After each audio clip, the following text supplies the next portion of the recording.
Hi hello welcome to my YouTube channel.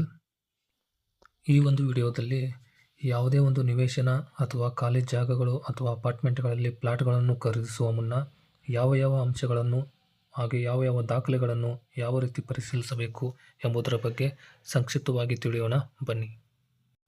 ಅದೇ ರೀತಿ ಪ್ರತಿಯೊಂದು ದಾಖಲೆಗಳ ನೈಜತೆಯನ್ನು ಯಾವ ರೀತಿ ಪರಿಶೀಲಿಸಬೇಕು ಎಂಬುದರ ಬಗ್ಗೆ ನೋಡೋಣ. ಸಾಮಾನ್ಯವಾಗಿ ಎಲ್ಲರಿಗೂ ತಿಳಿದಿರುವಂತೆ ಯಾವುದೇ ನಿವೇಶನ ಅಥವಾ ಅಪಾರ್ಟ್ಮೆಂಟ್ಗಳಲ್ಲಿ ಫ್ಲಾಟ್ಗಳನ್ನು ಖರೀದಿಸುವ ಮುನ್ನ ವಕೀಲರ ಸಲಹೆಯನ್ನು ಪಡೆಯುವುದು ಉತ್ತಮ ಎಂಬುದು ಎಲ್ಲರಿಗೂ ತಿಳಿದಿರುವ ವಿಷಯ.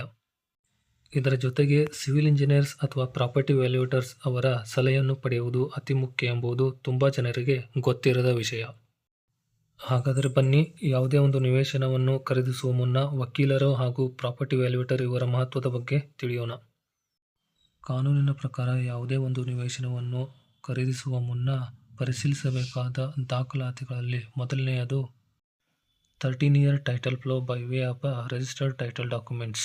ಅಂದರೆ 13 ವರ್ಷಗಳಿಂದ ಆ ಒಂದು ಪ್ರಾಪರ್ಟಿಯು ಯಾವ ದಾಖಲಾತಿಗಳಿಂದ ಯಾರಿಂದ ಯಾರಿಗೆ ವರ್ಗಾಯಿಸಲ್ಪಟ್ಟಿದೆ ಎಂಬುದನ್ನು ತಿಳಿಯಬೇಕಾಗುತ್ತದೆ.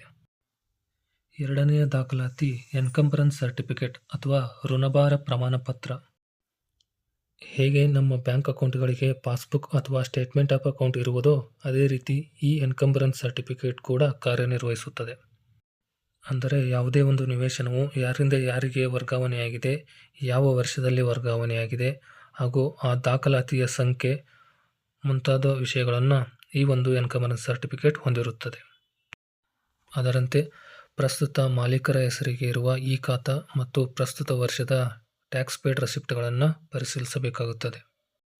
ಈ ಎಲ್ಲ ದಾಖಲೆಗಳನ್ನು ನೀವು ವಕೀಲರ ಸಹಾಯದಿಂದ ಪರಿಶೀಲಿಸಿಕೊಳ್ಳಬೇಕು.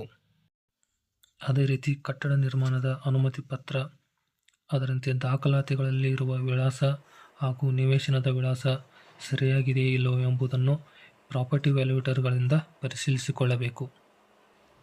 ಮುಂದಿನ ವಿಡಿಯೋದಲ್ಲಿ ಪ್ರತಿಯೊಂದು ದಾಖಲೆಗಳನ್ನು ಯಾವ ರೀತಿ ಸ್ವತಃ ನೀವೇ ಪರಿಶೀಲಿಸಿಕೊಳ್ಳಬಹುದು ಎಂಬುದರ ಬಗ್ಗೆ ವಿವರವಾಗಿ ನಿಮಗೆ ತಿಳಿಸುವ ಪ್ರಯತ್ನ ನಮ್ಮದಾಗಿರುತ್ತದೆ.